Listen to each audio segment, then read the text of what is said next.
What the fuck is going on here? I'm not hearing nothing. I didn't hear nothing either. Even when Jim's trying to talk, I can't hear him. Now Jim's mic isn't working. Oh no, I'm muted. The fucking thing won't play. Sweet. Phenomenally.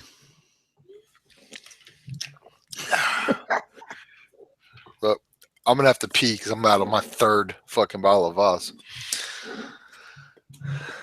Probably now I'm blocking Little Joe and some other.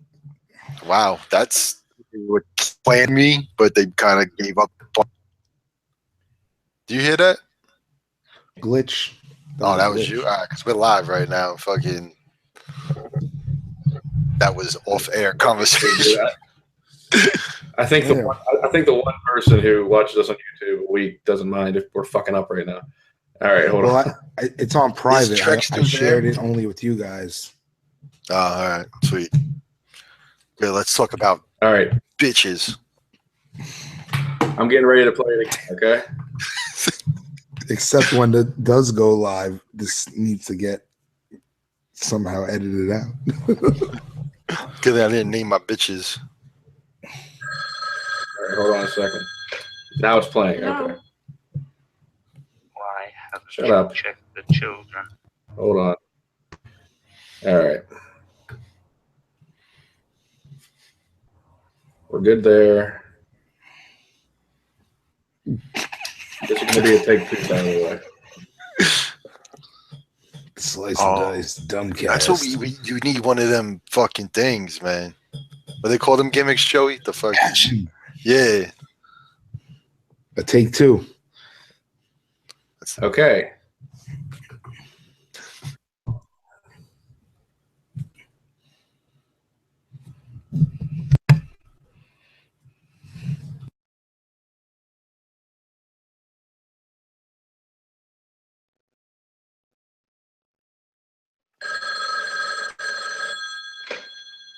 Hello?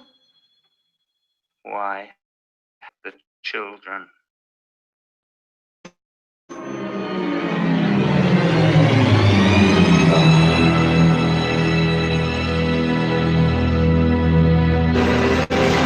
Pain has a face.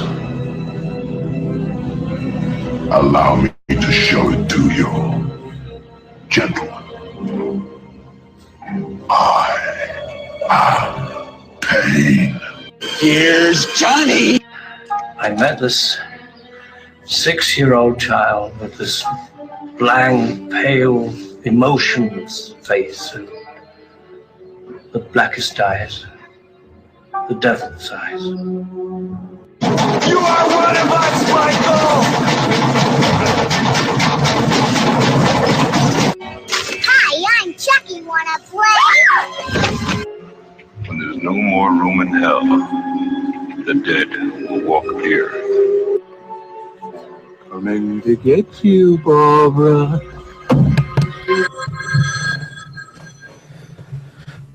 Welcome to Slice and Dice Dreadcast, episode 21. This is Joe Infante coming in from Brooklyn, New York. I'm here with my co-host, Jim Backus. Hey, everybody, and welcome. And we're here with our other co-host, JMac McCarthy. What is up? What is up? So, we're here to reconvene and talk about horror trilogy, modern horror trilogy in the Purge, Anarchy, and the Purge election year. So we're going to talk about these three films written and directed by James DeMonaco. But first, before we get into the triad of the trilogy, I don't know what the fuck I'm saying. What's going on, folks? How's everybody doing? Oh, man. Oh, that didn't sound too good. James, what do you got going on since you're our returning guest? Same old, man. I was actually just scrolling through my phone while we were listening to the beginning, and apparently Shaquille O'Neal getting a pedicure has gone viral, and that's kind of disturbing. That's a big-ass pedicure. Feet are kind of freaky to begin with, but when you got a foot the size of a Buick, you should probably leave it off the internet. His foot is like half the size of the little Asian lady that's giving him the pedicure. That's fucking nuts. Ridiculous.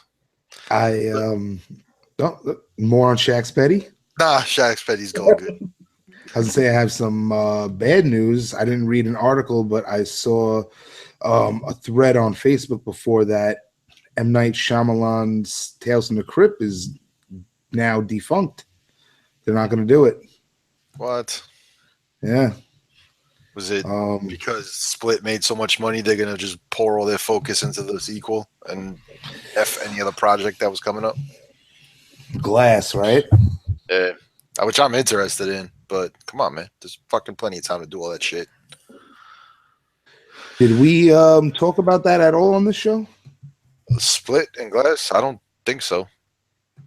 No. All right, because I know we talked about it on an episode of Death by Podcast, but I don't know if we mentioned it. I mean, Jim, you saw it? I did not. Oh, it's a good one. It's a good It's one. on the DVD and Blu-ray now, Jim. You should get that. Good things, I'll put it that way. But my hectic lifestyle does not condone watching every movie that's fucking made. So Just no time between the cocaine and hookers to fit in That's the movie. No time. it's hard. It's hard, man. It's not an easy juggle. Struggle, man. I just pulled up the article. It says TNT and TBS president Kevin Riley said the network had to pull its plans to reboot Tales from the Crypt with M. Night Shyamalan due to rights issues. Ooh. Rights issues, huh? So he's a bitch. Well, what are you going to do? we know all about that, right? Oh, yeah. We know all about that. Paramount could suck a dick. Check out episode 10 A and B, where we get the boot from the internet for covering Friday the 13th, parts 7 and 8, I believe. Yep. Yeah. Jason Takes Manhattan. Jason Lives, I think. No, I don't Jason know. Whatever Takes it Carrie. was. Whatever the seventh one's actual name is. Is Tommy Jarvis still alive? No. Where are we? Somewhere. But anyway, folks. So that sucks. I was excited about that. But what are you gonna do? You know? There's ways around it. Hopefully they get it fixed up. Do you guys see any cool movies lately? I went to go see Alien Covenant last week. Ooh, I can't wait. Tackling the franchise on our sister podcast, Death by Podcast. Yeah, I enjoyed it. Yeah? Yeah. And getting mixed reviews. I mean, it seems like the negative comments are coming from the, alien folks that are like looking for a rehashing of whatever Alien was to them, which will never happen, Yeah. I haven't seen most of the Alien movies in a long time. I watched the first one, I don't know, sometime last year. Since I've been in Florida, I watched it. And then I wasn't a person that hated Prometheus. I wasn't mad at Prometheus. I don't know. A lot of people were shitting all over that thing, but I liked it. I'm excited for my second watch coming up because we're running through a franchise. We're doing 2 movies an episode over 3 episodes. But I want to wait till I finish to watch Covenant, and I've only watched Alien and Aliens, so I hope it stays in theater for like another 2 weeks.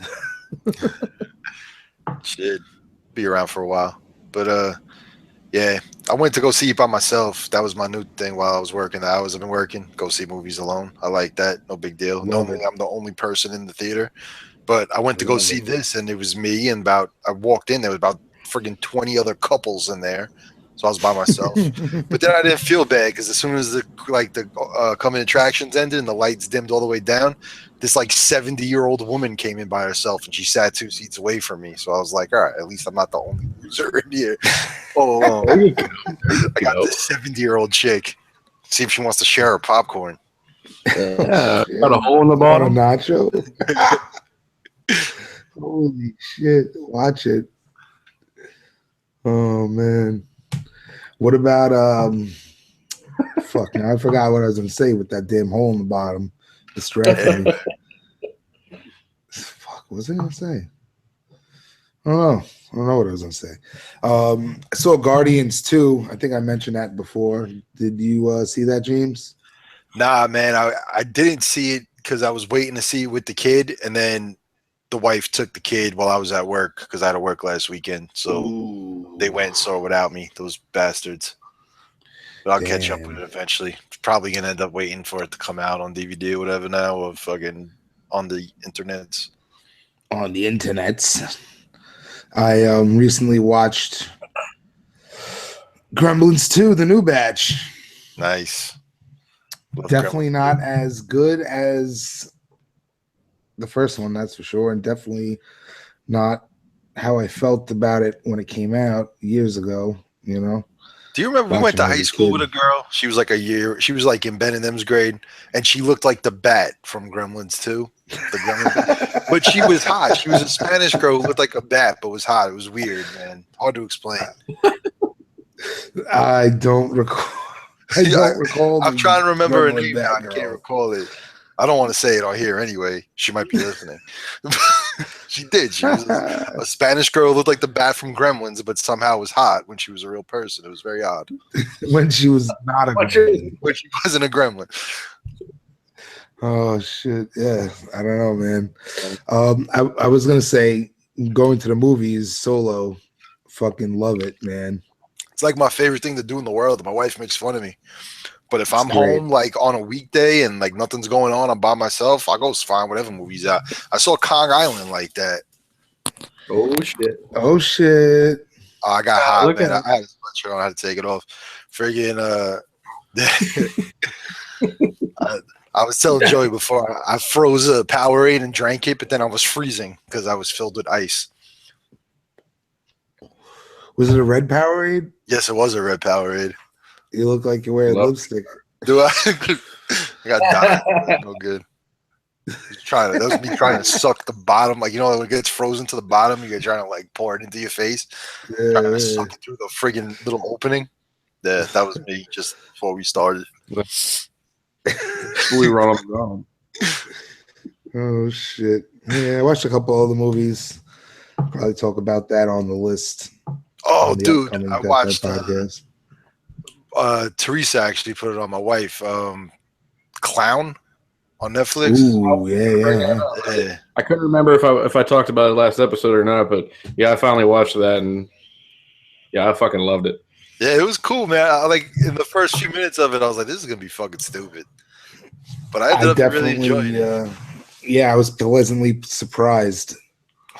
That freaking headshot with the fucking rainbow blood splatter. Oh yeah, awesome. Oh yeah. Yeah, when my wife told me the concept, I was like, "Yeah, we're gonna watch this," and she's like, "Let's just check it out." I saw something, but she probably saw it on the group. Maybe somebody was talking about it because she's in there somewhere. Well, we covered it on an episode on, I think it was Dose of Terror before, when me and Mike were just doing it. Oh, really? Yeah. I probably listened to it. I just don't remember. An old one, an oldie but a goodie. Yeah, we talked. Yeah, about I was like, I always see that coming up on people's pages and groups and whatnot, and I just happen to be scrolling through. And for some reason, Netflix is weird. Like, I'm so afraid of like not liking something and wasting an hour and a half of my time, so I just go back and I'll rewatch or watch something I've already seen, and like instead of watching new shit. But I was like, you know what, fuck it. I put it on and I loved it. I thought it was really good. We Mike and I did this, episode 5 of Dose of Terror, which could be found on the Death by Podcast feed, which is different than the Horror Affiliate Death by Podcast feed that doesn't have this. But the description: vampires, clown pedophilia, Beverly Hills 90210, and much, much more arise when Joey and Mike discuss this episode's feature films. Oh God, clown pedophilia, lovely. So, we got it. Yeah, dude, the kids stuff. It's you're like, you're not used to seeing kids getting killed and shit, and it's just like, It's like Chuck E. Cheese and shit. It's like, That was sick. That was sick. Holy shit. Before we get into the Purge, one last thing. Wrestling. Where are you guys with that? Completely I'm up to caught date. up. Yeah, with everything in WWE. I watched NXT TakeOver that just came out. That tag team ladder match, that was the main event, was official. It was really good. I don't know if you guys been following NXT or do you guys watch TakeOver at all? The last one that just came through. No. The one of the tag teams evolved, DIY, like they basically split up at the end of it. You know, one guy jumped the other one. Apparently during the match he messed his knee up and now he's gonna need surgery. Sucks. Yeah. Ciampa. So he'll be out for a little while, which sucks because that was about to lead it. I mean, they had a match against each other in the Cruiserweight Classic. That was badass. They beat the fuck out each other. So that was cool. Man. Lucha Sucks. Underground came back the other night, but I haven't had a chance to watch the episode. It's on the DVR. I haven't had a chance to check it out yet. And you guys excited about the women's Money in the Bank ladder match? Hell yeah. That's going to be better than the men's. Yeah, I'm liking what they're doing with the women. I'm liking what they're doing with the women, and specifically on got the hardcore SmackDown. Yeah, SmackDown's women. I mean, they mixed it up a little, but to try to, because SmackDown's women's were really smacking the shit out of the Raw women's division. But even after the shakeup, when they switched a couple people, it's still that way. The SmackDown's women are awesome, and I really enjoy Naomi's entrance. Am I the only one that gets excited about that? I want to get like Gianna loves it. She runs across the house and slides on her knees. Awesome. Yeah. I don't know. I think it's been weak lately. Or as a collective, WWE has been Raw kind weak. of sucks. I was disappointed in the Nakamura match that was on the last pay-per-view. I mean, it was too predictable. It's like he's not going to lose. Well, you know he's not going to lose, but they've been pushing him so hard. And then you got, like, if you're going to push him for weeks where it's like the build-up to his first match, you got to make him kill the guy he faces. Mm-hmm. So you Dolph go almost beat him, it looked like. Yeah, and then you have him have a match that's like a real competitive match against Dolph Ziggler, who, not for nothing, has not been looked at as like a top guy for a while. Right. So it's like, if he came out and beat Dolph in like 20 fucking seconds, I would have enjoyed it better than what they put out. And not that it was a bad match, if it's just the match, but as a build for Nakamura being on the fucking show now. Yeah. It was like 5 weeks from when he debuted on SmackDown till his debut match. Yeah. The damn icon on the network for Backlash is him. Like, what the fuck, dude? He's not running the show. It's the first match, and he's like done. And it was weird. I love what they're doing. I love like the putting him with like AJ and shit like that. It's kind of like cool to watch and see them together. Yeah.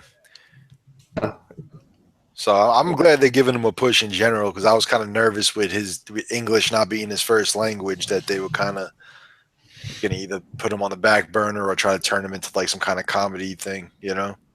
They've been interrupting him a lot, so it's working out. Yeah. Give him like fucking 10 words, he's good to go. I've been hearing that they're trying to make him and AJ like basically the John Cena, the face of the company. I could see it. I mean, the two of them, that's probably going to be the build for next WrestleMania is him and AJ. Or, well, no, SummerSlam's too close, but I bet next WrestleMania will be him and AJ in a big spot. Mm-hmm. Because that was like the big draw in Japan, you know?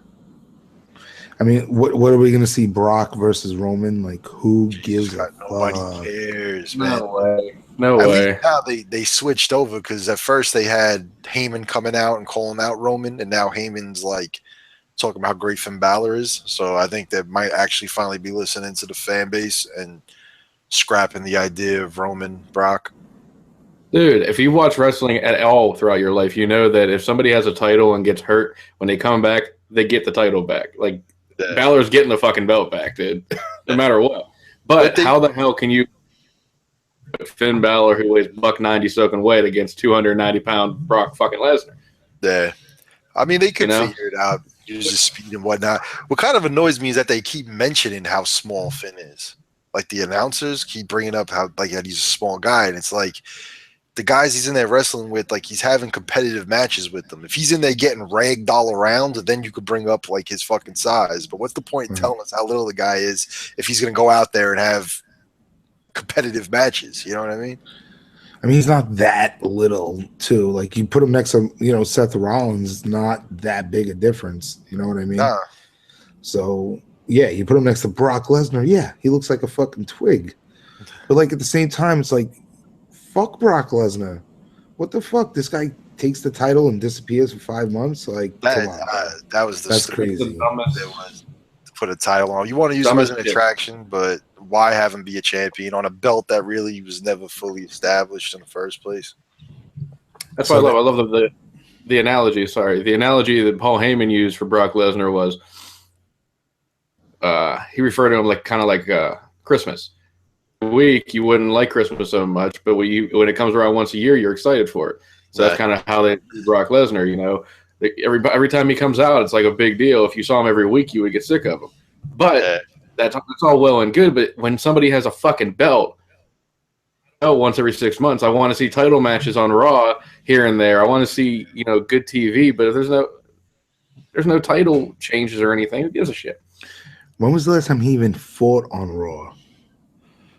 He hasn't had a match off a pay-per-view ever. Decade? Yeah, ever. Ever. It's crazy, bro.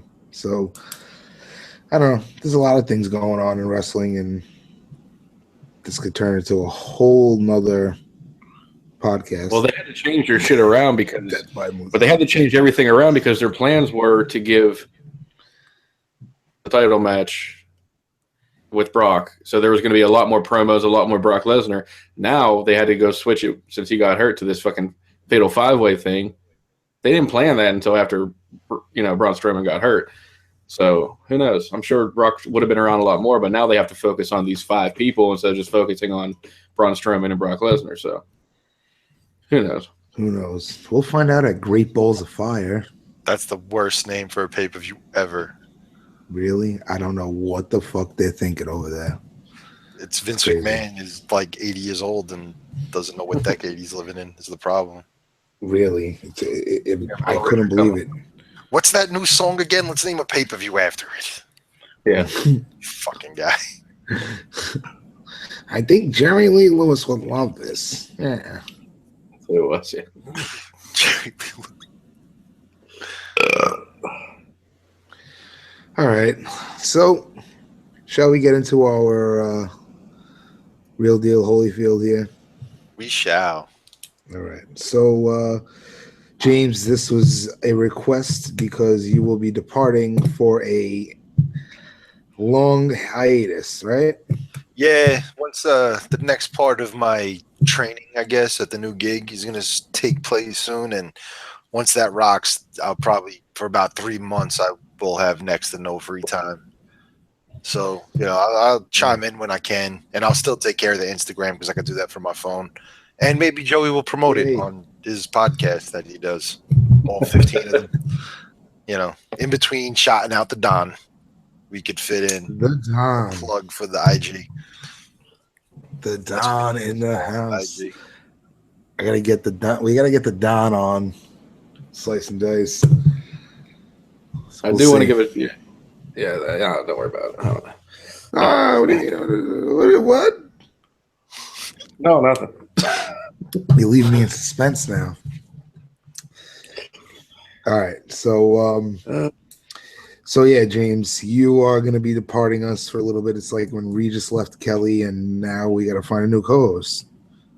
It's the second time you've left us, but I'm sure you'll find your way back. I come and go. Maybe we'll get more of those audio clips. I'm like the Brock Lesnar of podcasting. He's the Brock Lesnar of horophilia. Show up, give you guys a taste, then I leave. Make you hungry for me. Have 5 pitches and get off the air. Throw a card title over with to the him. crowd, and that's it. Oh shit! All right, so you chose these three films. Is there a specific reason why? What was the catalyst here? Is that you trying to send a message to me and Jim? Yes. No. I just, I saw the first one. I liked it a lot.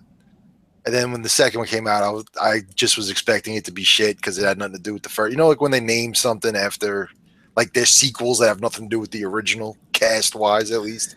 I always just expect them to suck. And then I saw the second one and I ended up liking that. And then, the third one, I know Mike had it on his list as one of the best of 2016, which made me buy it without seeing it. And then I watched it and I really enjoyed that one. And I know He you had it on his top 10 list of 2016. Yeah, that's the only reason I bought the fucking DVD. Interesting. I trusted Mike, and I was fully prepared to ask him to give me my money back if I didn't like it. But yeah, and I know how much you dislike Hollywood horror movies, so I'm trying to get you out of your snobby ways. And not everything has to be about fucking Galileo and shit. All right, Galileo. Doesn't have to have subtitles to be a good movie. Yo, what about a horror movie that was about like the ancient Greek philosophers? I know that's up there, man. We're gonna that sounds like something that I should do. Yeah, I guarantee you tonight you'll have some kind of comparison to fucking Socrates in this goddamn fucking episode. No, I don't think so. I didn't go crazy like that. But there's a lot to discuss here. So, I strayed from these movies because I'm a snob, like James said, but really, another home invasion movie because, I mean, if you think about it, this was a genre that was popular in like the 70s, 80s, didn't really see a lot in the 90s. Post 9/11, you get tons of these things, especially in the latter, like 2008 with The Strangers and After. You see a lot more of these films. You look at 2016, you had Don't Breathe, you had Hush, and you even had one called Home Invasion. So, I mean, you had this genre coming about. So, again, a Hollywood film produced by Platinum Dunes and Blumhouse, which is not a bad thing, Blumhouse, but I'm just wasn't inclined to watching it. And then one time I actually put it on. So when I watched it recently, which was the first time, I fell asleep 9 minutes in on it. I was like, oh, I saw this. Oh, no, I didn't. I fell asleep. So anyway, I liked it. I thought it was good. The first one. And from there, I went on the Vudu and ordered the digital copies. So I have them on my thing, and yeah, we'll talk about these movies. But the first one, I think, totally different than the other two. So, Jim, what's your take with these films before we go into the details? I heard they were pretty good. Heard they were pretty good. Man. I look forward to discussing them and listening to what you have to say about them, and hopefully watching them. Hopefully watching them eventually. Didn't you see the first one? Last year, yeah. Last year. I remember everything. I remember bits and pieces about it, yeah. So we have... I mean, I can read the fucking shit about it, I guess. The Cliff Notes. All right, so anyway, what do we got here? The Purge, 2013. So all three of these films written and directed by James DeMonaco, right? Who, born and raised in Brooklyn, right? Represent BK to the fullest. Oh, yeah. Before these films, question? Comment? Jim was hyping up Brooklyn, too. Oh, hype. Don't worry, Jim. You can shout out Beaver Falls later. His first screenwriting gig, his first Script, Jack, starring Robin Williams. You guys seen that one? And J-Lo. And J-Lo. And the nanny. Yeah. Fran Drescher. Love her. So he does Jack, then he does The Negotiator, 1998. Who's that? Kevin Spacey, Samuel L. I think so. Yeah, right. I think so. I feel like I saw her in the pavilion. I just don't really remember it. He wrote the remake for Assault on Precinct 13. Then he did Skinwalkers and another movie called Little New York, which I never heard of. Then comes The Purge, right? The Purge's budget was $3 million. Turned out and made $89 million. That's a big profit. That's not bad. That's a lot of money. Like I said, you know, and what was funny is like Ethan Hawke is always he's been in a lot of these damn movies recently. You know, this is Sinister. I think he was in another one too or something. I thought Sinister was a pretty good damn movie too. So yeah. Sinister, I liked better on the second watch. I watched it this year for the second time. I think it's because of my newfound interests in true crime, why I kind of liked it a little more. But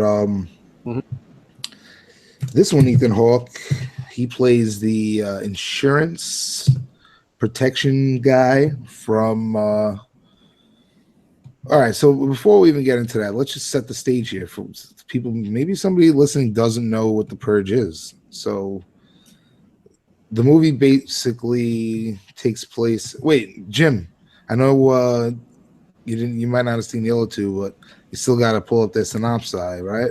Synopsis. I wonder if that's actually a word. That's multiple synopsis. Oh, I have. It's like octopi. I have the part one right here ready to go. All right, let's hear a synopsis. Synopsis. The premise of this film is a wealthy family are held hostage for harboring the target of a murderous syndicate during the Purge, a 12-hour period in which any and all crime is legal. Oof, man. So imagine that. Can you imagine that? Shit. The founding fathers of the United States, right? The new founding fathers. So they are this group that we don't really know, and they basically changed the laws, right? They made this thing. It's called the Purge. It's this annual national tradition, and the first takes place in 2017, which, shit, this is our year now, 2017. Pretty crazy. This came out in, 2013. So, like Jim said, it's a 12 hours. Takes place from 7 p.m. to 7 a.m. on March 21st to 22nd. And it's all crime is legal. There's no police, no fire, no medical services. It's just chaos. You can do whatever you want. So the film takes place in 2022. So we're 5 years into the new founding fathers taking over the United States, and fungal changing these laws, right? Another thing that's part of it is there's government officials rankings, specific ranking they won't get. They're off the list. You can't attack them. You can also use weapons of a certain class. You can't use like rocket launchers and bazookas and shit. So there's there's rules here, and it sets the stage, right? And they talk about how basically the unemployment rates are 1%, the crime is low, economy is thriving. I mean, this changed the nation, turned it around. So basically in a dystopian America. Now, the plot of the story, right? The actual characters we meet is Ethan Hawke's character is James Sandon, and he's a salesman, right? He sells security systems for Purge Night. So you see him, he's comes home to his wife and kids. He's got his suit on, you know. He's a suit, you know what I mean? He's a businessman, a salesman. Just picture a car salesman, you know, but another insurance salesman, right? That's what this guy does. He sells security systems. So I mean, not just, you know, we're saying security systems here, but it's basically like what, fortified metallic walls and shit like that. Like it's not like just cameras or anything. Yeah, it's not they just fortify their home keypad you hit when you walk in the house. I mean, these things are supposed to deck it out, protect, you know, turning your house into a fortress, basically. Yeah. Right. And like this dude sold a lot. I mean, they're 5 years into the Purge. So he like extends his house and like the neighbors are looking at this guy enviously, you know, he's making bank on people's, you know, fear of the Purge. So I mean, it's, you know, this bittersweet feeling because, you know, although for people who are well off, the Purge might be a good thing. At the same time, look at what it actually is. It's a fucking horrible thing here. And we'll get into, you know, the deeper meaning of everything in a bit. But like I said, we meet the characters of James Sandon, who's Ethan Hawke. You get his wife, Mary, and 2 children, right? A boy and a girl. A schoolgirl. A schoolgirl. So here we are. The families are waiting for the Purge to start. And who do we get? A new character, right? Zoe, the daughter, her boyfriend comes. And he's an older guy, and the father doesn't like him, right? And basically they enable the security system, and boom, the Purge begins with this boy in the house. So here we are. We got our first, because, you know, you think it's all going to be good, right? Oh, yeah, you put your security up. Obviously, you wouldn't have a movie if it was going to be all good. What's going to happen, right? If you've seen the commercials, you might know about that mask, right? Which is, I guess, iconic for the series now. What are you guys thinking here at this point in the film? What's your take? Well, it starts off, he's driving home and you hear him listening to, well, I liked when it started, they're showing like all these random acts of violence, but it's like set to classical music as they're kind of talking. That was cool. Like I liked that from the jump. It kind of got me in there. But, you know, there's a few scenes when he gets to the house, you know, the wife talking to the neighbor lady, and you get the idea that the neighbor lady's not happy with them and almost jealous of the fact that they're doing so good with this guy being able to build another extension onto his house and all this crazy shit. But even the dinner scene where they're trying to sit there and just be like a normal family, like, you know, on the brink of this horrible night where shit's about to get crazy. It was like the calm before the storm kind of thing, you know? Mm-hmm. And then the daughter goes up to her room. Go ahead, Joe. I was just saying, it's like, you know, impending doom. Yeah. I mean, the daughter goes up to her room and she runs into, you know, she gets surprised that the boyfriend is up in the bedroom, and the 2 of them see like the neighbor guy, like sharpening a friggin' machete in the yard.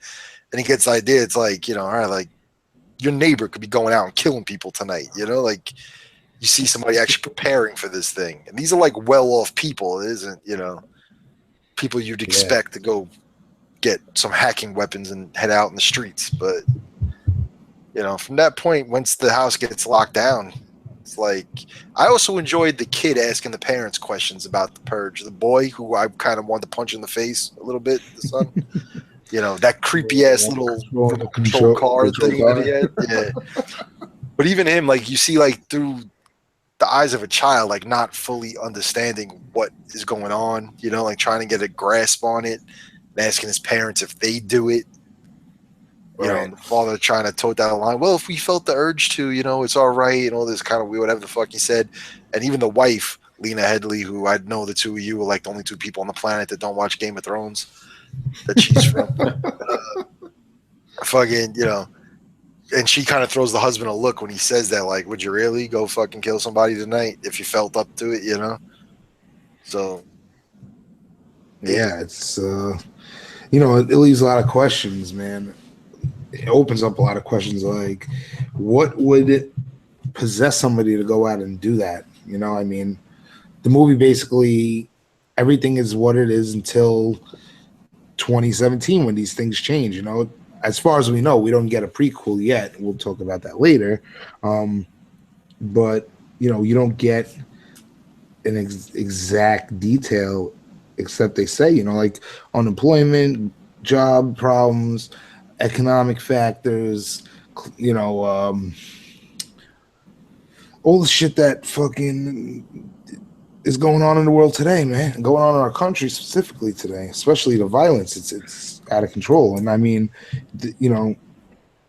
we'll talk about the next character that we're going to meet when he gets in the house. But I mean, you have all these different themes that are embedded in this film. That's unconventionally in this film.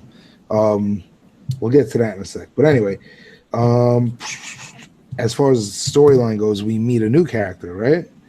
And he runs through this trilogy. He's in it, and I got a little confused in the third one when his name changes, but we'll talk about that in a sec. Anyway, so they're in the house. Then the boyfriend comes down, right? Well, the boyfriend didn't come down yet, right? So the son is sitting there watching those like security monitors, and he sees this guy outside, like running down the block. The guy's outside. He hits the audio, and he hears somebody calling for help. Please, they're gonna kill me. All this type shit. Right. So he, takes the system down. He lets the guy in the house, right? Yeah. The father, he's like freaking out. What's going on? Well, that's the thing. The security system is so big that when the kid disarms it, like the whole house is aware that all of a sudden the fucking gates on the windows are sliding. Like him and the wife, like, what the fuck? Why is the thing opening? And then they go running, and there's this fucking stranger standing in the house, fucking bleeding on the most dangerous night of the year. And then that's when the girlfriend, the daughter's boyfriend, comes down the stairs and first kind of fucking the first major incident, right? Yeah. So he's got the father has the stranger who he's credited as in this film, right? The stranger, played by Edwin Hodge.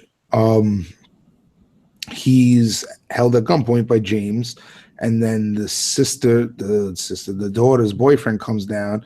He points a gun at the father. So everybody's getting held at gunpoint, and the boyfriend shoots at the father, misses. Father shoots back, and I guess he kills him, right? Yeah, he hits him, and then the guy runs back up to the daughter's bedroom and dies out on the fucking floor. All right. So during all that chaos, the stranger hides, and the father, the mother, and the son, they go into their control room. So that's basically like home turf, safe. Their safe haven for the rest of this film. It's this control room. The son's in there checking everything out with the father, watching the surveillance cameras, and that's when we meet our next crew. And like I mentioned earlier, that infamous mask, right? Yeah. So these are our first. I guess the other guy, the boyfriend, was purging too, but these are our first group of purgers. They come to the door, and I don't know what is. I can't remember offhand exactly their garb, but it's the big smiling mask, right? Yeah, the guys are kind of like dressed very preppy-esque, and the girls are all wearing like these white, like it kind of reminded me like Manson chick kind of white dressy things, Yeah. Well, they call him the polite leader. Is that what his name is in the movie or some shit? Guy talking to him. Yeah, he's the leader. I don't know, but yeah, he's very polite. Yes, he's well mannered, right? Yeah, you can tell he's like this well-spoken kid, probably highly educated, all that kind of bullshit that comes with money, you know? But he's out trying to kill somebody, and he's willing to kill an entire family to get to this one guy who just happened to be like some poor fuck on the street, you know? Yeah, I mean, they basically. Speaking of the Purge, Yeah. the sirens coming. Oh yeah, coming to get you. So yeah, they're stacked with weapons. They're banging on the door. They're like, if you don't let us in to get the guy, we're just gonna come in there and get him ourselves and kill everybody. So now they have a dilemma. What do you do? More morally here, you know? You got to protect your family. Who the hell is this guy that my son let in the house? You know, but at the same time, how can you like throw another human being to these animals? Yeah. Right? Now, the whole movie, or do we want to go into the questions of if would you type shit? Like, you know what I mean? Oh yeah, I got plenty of things here. Plenty of questions to ask. Let's just round out the plot and then we'll get in. Because I was actually thinking about talking about these as a whole, as a collective, which I guess we will at the end, but just plow. I don't know, Jim. Whatever you want to do, baby. Well, we could run through the plot of each one, and then we can kind of just talk about all the question. What would you do? Fucking this, that, the other thing. Right. So basically, yeah, they put them in this dilemma, right? Saying they'll forcibly enter and kill everybody if they don't give them this guy, right? So basically, they decide to spare the man. They defend themselves against the gang, and all chaos ensues, right? They bake, they bang, they come in. I think they hook up a car to the door. Yeah, they basically call in reinforcements, and they fucking rip the barricade, whatever the fuck you want to call it, right off the house. And the wife even says, well, they can't get in. And the guy who sells these things are like, well, these things are really made just to be like a visual deterrent, you know? They're not like completely foolproof. It's just to give somebody who wants to do bad things like second thoughts of doing it there because it's just be too much of a pain in the ass. Right. Which so that's, kinda, salesmanish. Yeah, on the illusion of safety anyway. I mean, you go to a concert wherever and they might pat you down and go through your fucking purse quick, but it isn't like they really can guarantee that they're gonna fucking catch anything bad that could happen. Right. I mean, anything could happen. So basically they fight back. The father mows a couple people down with a shotgun. And then the son's over there watching the cameras. The next thing you know, boom, the neighbors are coming out. The neighbors come and they whack the gang. It's like, oh, our neighbors, yes. And Joey's gone.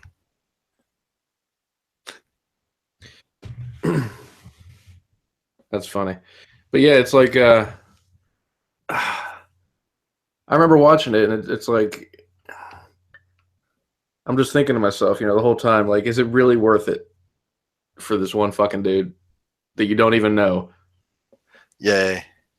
Well, I mean, like Joey said, the whole moral question on what would you do? What would you? I mean, even the point when they finally catch him and they're duct taping him to the chair and shit, and the husband's like got the wife digging like a fucking letter opener into like his wound to try to get him to stay fucking still so he could finish tying him up.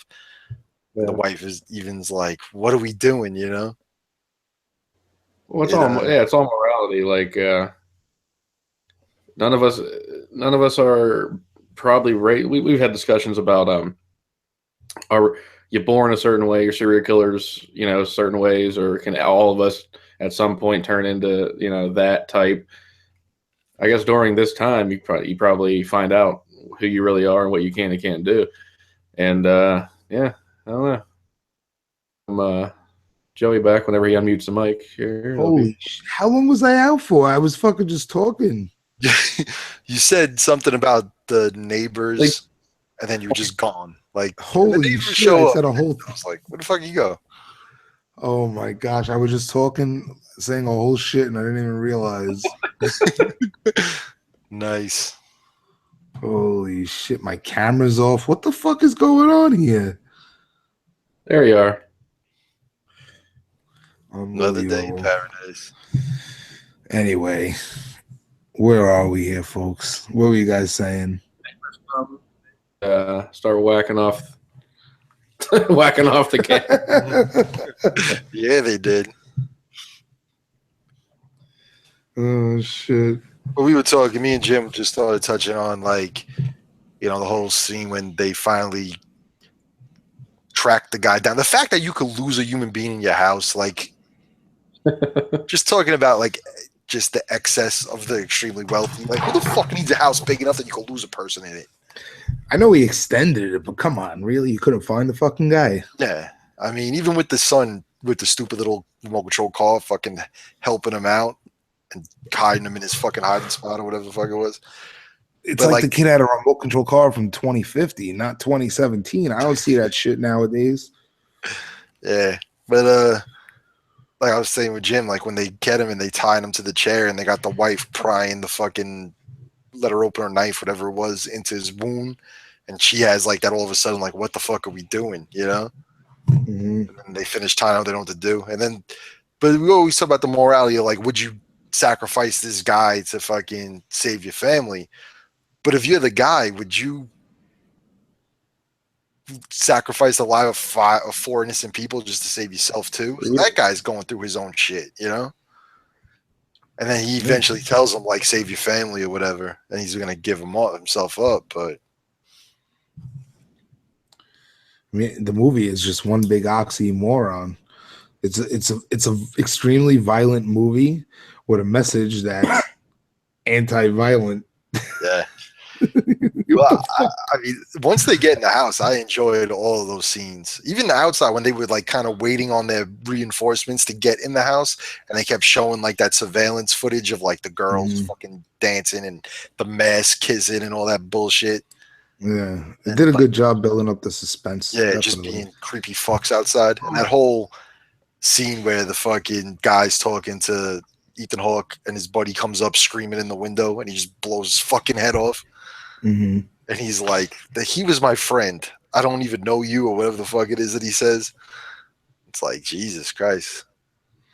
See, at this point, I think to myself, like, with the low crime rate and the low unemployment rate and all that kind of shit, you think to yourself, like what you just said is this is an extremely violent movie, but it is about the lack of violence now.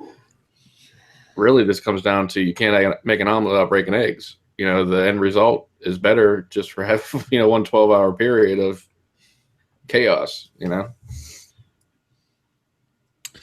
Yeah.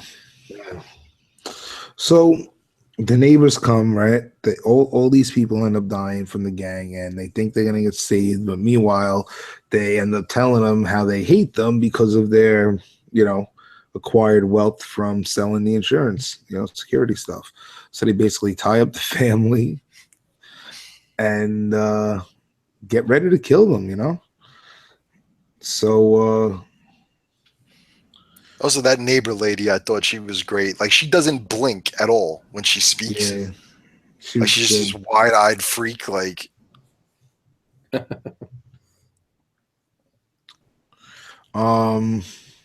basically, this is the end of the film here, and you get a little fighting with the neighbors. A little confrontation, right? Yeah. And basically, they get spared. The purge ends, and that's it. Also, when the neighbors attempt to purge and they kind of all stand in a circle holding hands and stuff, it's the first time you see them that it's almost like a ritualistic type thing, as opposed to just people going out and being fucking nuts, you know? Yeah. And then that really unravels as the series goes on too, you know. And that's some of the problems I have with this, you know, and when we get to the rating on it, I guess here comes some of my nitpicks. You know, it sets the stage, but I think it's not developed enough. You don't get into the past that much. It's real easy to just say, yeah, there's, you know, unemployment, there's, you know, a bad economy, but like, are we to assume that it's, you know, what was going on in the world in 2013 when this film was made? Are we to assume something else led to the new founding fathers? I mean, all of a sudden you have this crazy period. Like, what was the, you know, mentality behind this? Who came up with this? What, you know, I need more detail. And you start to get that as the series unravels, which is why I actually like the latter two films better than this first one. So basically, the what ifs, right? Like, here comes a question. I'll just pull one out of my notes. The most, you know, basic question that comes to this: what would make someone purge, right? What would make somebody do this? And I read an interview with James DeMonaco where,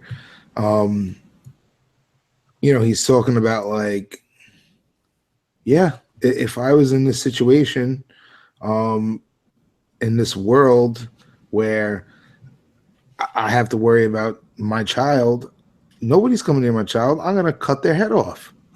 I'm like, I do the same thing. Like, yeah. Well, I seen he got the idea to write it because of a road rage incident he had, where something happened in the car and he was freaking out, and his wife said something like, imagine if like you could just, there was like one day where you could just kill people, like no law, like you could just kill somebody, and that gave him, like, sparked the fucking idea in his mind to put this thing together. But I think, you know, in the first movie they do kind of show the different sides of purging, where it's the personal reasons, like the boyfriend trying to kill the father because he didn't approve of him seeing the daughter, and then you see like the people who are just fucking nuts and want to be out being violent is in the group that's chasing like the homeless guy or wherever he's supposed to be down. Like, you know, if there really was a purge, would there be more killings of people for personal reasons, or would it just be random acts of violence because you're allowed to? Right. Like, look at the daughter and the daughter and the boyfriend. Like, dude, is that really called for? Like, really? Like, you don't get the in-depth details like why this guy is gonna shoot the father. I mean, she makes it's just too simple. Come on. She makes one comment about the father thinking he's too old for her, when or something. Yeah. You gotta go. You think she's too old for me or whatever, and that's it. Like, so, I would almost love to see them make movies about the rest of the fucking year when you have to live among somebody you know fucking capped a family member of yours or something over some petty fucking reason just because it was legal for a night. You know what I mean? Like when that neighbor next door, you know, wakes up the next day to have breakfast and goes out and gets the paper, and you go out to get your paper, it's like, yeah, you wave and smile, and in your head you're like, you motherfucker, next year I'm gonna cut you. Even, I mean, I don't know if we mentioned it, but the homeless guy ends up saving the family from the fucking jealous neighbors. And that last scene where they're all lined up at the fucking table and they're sitting there, and the wife's like, no more killing tonight, we're just gonna ride this thing out. And the wide-eyed, crazy-eyed neighbor fucking makes that last-ditch effort to grab the fucking shotgun and gets butted in the fucking nose. Like, that was a great scene. I love that, man. But then it's like you said, what the fuck do you do the next day? You go out to get the mail and like, oh yeah, there's the fucking person who wants to blow my fucking head off, who was willing to kill me and my kids because, you know, he had a fucking nice life. See, like, okay, you're 5 years into the purge, so I feel like humanity 5 years into a purge is not at the level where they're ready to just a young man is just going to cap a dude for some chick. Like, they didn't establish their relationship. That it was that strong. You know what I'm saying? Like, yeah, but it also brings 20 years removed. Yeah, maybe we're a little more animalistic at that point and trigger happy. You know. But we're also looking at that. I mean, this kid's a teenager. So 5 years ago, I mean, even if he was 17, a 12-year-old, all of a sudden it's okay. This one day a year, it's okay just to start killing people. That's got to fuck your mind up anyway, to the point where you're thinking like, this is why this night's here, to fix everything, you know? My fucking girlfriend's dad's a pain in the ass. Let me blow his fucking head off. That's true. Good. So like, what effect is it going to have on kids that are growing up in this society where, you know, murder's the worst thing you could do, except for this one day, then it's cool, you know? Well, you know, the thing is, I wrote it somewhere in my notes. I can't find it. I wrote something. But basically, everybody at that point, you're looking at everybody as a killer. Everybody is a killer. You are living like, I gotta be careful I don't fucking cut that guy off because he might remember my license plate, follow me home, and then 2 months later at the purge, fucking come at me with a fucking axe. You know? I think you gotta think of like all year long, you gotta be on your best behavior. You know, like fucking you piss off the wrong person, they know this day is coming. See why the fucking crime rate and shit's fine and the world's better? Because everybody's scared. Hey. It's kind of like discipline. You know, your kid doesn't want you to smack him anymore, so he stops being a fucking asshole. Yeah, basically, I mean, you know what I mean? I gotta ask you guys this question because I know I sure as hell would not do it. But if you live through something where you know it's the most dangerous night of the year, there's a good chance you're not gonna be fucking alive tomorrow. Like it's a realistic fucking chance you might die tonight. Would you be on a fucking treadmill? No. I'd say fucking purge night would be like purging the cabinets. I'd be eating myself stupid. Fucking the house. Fuck chugging the dew. Yeah, Mountain Dew and Doritos till I puke. That's what the purge is about. Fucking on a treadmill, purge night. That's probably the most unrealistic part of the fucking movie.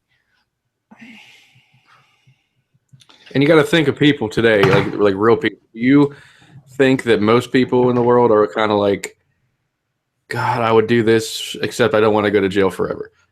And then, you know what I mean? Like, it just gives them that one time to be like, hey, I don't have to worry about that. So the petty shit would probably be a lot more prevalent than like type, you know, like gang. I don't know.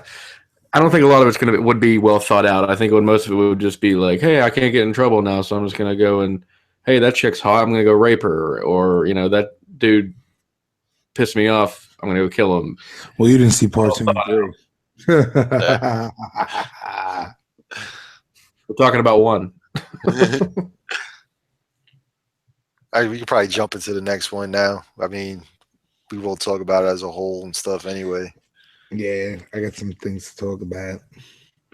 All right, so I mean, this opens up doors to a lot of different themes, right?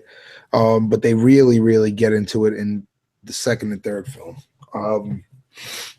So, Jimmy, you want to do a little synopsis here? You want a synopsis side? I think we should call it that from now on. Synopsis side. You want to do some synopsis side? The Anarchy, correct?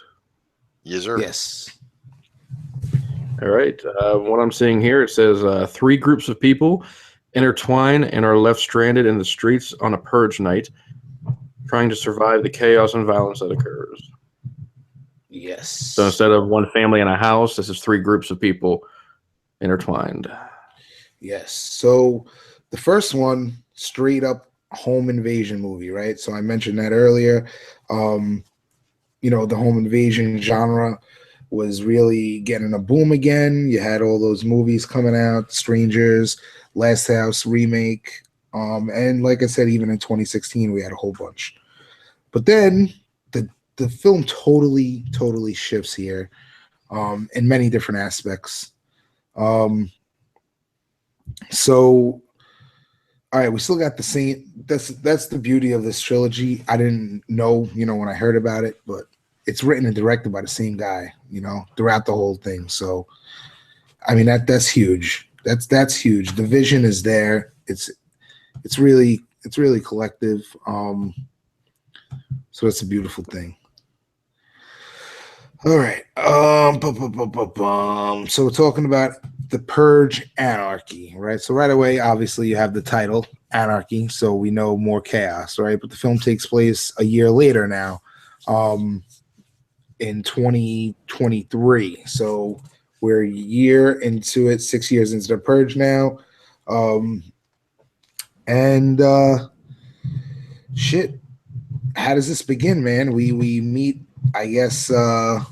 You get a little credit here. I guess you get an opening where they talk about it a little. What's going on? People getting ready to barricade themselves in, but then they talk about the population, right? They have it's like I guess a little montage. How do I put it? Yeah, they kind of update you on fucking how the world's doing, and they even mentioned something about like the poor being like the target or something like that. Right. Whatever it is. Yeah. It's basically, I guess they're the guy Carmelo, right? Carmelo, he's an anti-purge group leader. Yes. See, I didn't see this one like yesterday. Like I saw the third one. So I'm trying to think of how it gets into everything. I don't remember the exact opening. The opening, they're kind of introducing you to the three different groups or stories that are going to all intertwine on this purge night. So I believe it's where the waitresses, like the waitress is at work and the TV in the fucking diner she works at, whatever, is playing, and this thing breaks through, much like They Live, like those things that pop in with, the like warning the fucking people. And he's kind of saying how the purge is made for the rich to get richer and to kill off the poor people and all that kind of shit. And he gives his little spiel, and then it cuts back to whatever the fuck it is. Right. Basically, you can not watch the first one and jump right into the series here. That's what I told people. Like, and even the third one, the third one, there's familiar characters, but if you never saw the second one, you could watch the third one and not be lost. Right. There's the themes go deeper. They stay the same from the first one to the third one. They just go deeper. The mythology here starts to come about. You get more characters. You get politicians. And where it really shifts is in the perspective here, because look at the first movie, home invasion film. Look at our cast of characters. It's a suburban, well-off white family in this nice neighborhood with their big home, right? Now, in 2 and 3, look at who our cast of characters is. The point of view changes drastically. We're talking about, working class waitress. We're talking about minorities. We're talking about women. So this is not your, this is obviously a different point of view here. These are the victims of the purge, right? The real targets from the elitists who are, with the government and the new founding fathers. Yeah, the first one, like you see, the first purge you see through the eyes of basically the wealthy. They are well-off people. The second one is through poor people, and then the third one is like the political side of fucking the whole shit. Yep. So, and even though in the third one you get the political side with the character of what's her name, Charlie? Yeah, right. I feel like her name was Charlie or something. It might have been. I don't recall. The senator. So she's a major player in that film. But at the same time, look at the other people that were there. You have a deli clerk, right? Who is a Spanish immigrant, and you have the black owner of the deli. They talk about the American dream. I mean, it's real. It opens up a lot of doors, man. These two films compared to the first one really really gets into the whole government corruption, really takes a look into racism, economic status, right? It really goes into that whole elitist 1%. And, this is all like basically post 9/11 commentary on America, And Jim said it earlier, was talking about the world, but I think this is really focused on America, especially when you watch election year. I mean, look at the poster. It's Uncle Sam with the mask on, I mean, this guy, James DeMonaco, is saying a lot about America and what is going on in the world through this horror action thriller, And if you think about it, like, you could watch this movie for straight up fucking action, violence, gore, fun time, or you can really dissect this. And if you think about it, post 9/11, they have movies that outright talk about it, Oh, what was the movie with a guy, Adam Sandler, and he forgot, or whatever the fuck it is, They have all sorts of things. They had the World Trade, right? They have all these movies, but like this, it's like, I don't know, it's not afraid to like James DeMonaco to speak how he feels specifically about the subjectivity of our nation. Does that make sense? Yes. Okay, also, cool. well, Carmelo has a line. He says something: "The redistribution of wealth upwards through killing must stop." Like he's throwing it out there that this night is not, because you get the sense from some of the clips you hear and different people, they almost get to a point where they think this is like a religious right, like it's a cleansing of their soul, like they earn this right to do this. They cleanse their soul by getting all this evil out of them on this one night. And he's thrown it out there like this night is made just to kill off poor people and make rich people richer, like that's all it is, especially in the third one. You get the whole Wall Street stockbroker aspect of it, right? The business side of it, and it's like market mentality, Yeah, I mean, you talking business. about the third one, the election year with the store owner, and he gets the phone call that his insurance is going up if he doesn't pay by the next, that he has one day to this huge $1,000 insurance gap or whatever it is to pay it off, or his Purge insurance is cut off for the year. And it's this guy's whole livelihood is going to be gone unless he's getting screwed by these insurance companies for this night. Yeah. So what, rather than going through like how we went through the first Purge movie, let's just talk about these two as a collective, because I feel like you said something earlier, and I think the new series, because I think they're going to make a Purge TV series, would be interesting. Like, what happens when you're not there? I mean, all year round. So, like, you can have 8 million stories. There's fucking how many people in our country? 1 billion or whatever? Yeah. Fucking 8 billion stories. You know what I mean? Fucking, you could have what that, person experiences through that 1 hour TV show, right? What it's like, it could be like April 27th, March, May 15th, June, September, fucking this, that, and then the Purge, boom, aftermath. I mean, you could do so much with this idea in this world. It's crazy. And also they're supposed to have a fourth movie coming out next summer, which is supposed to be a prequel. Okay. But he's not supposed to direct it. He's writing it, producing it, but not directing it. So, and same thing with the show. He's going to be producing it.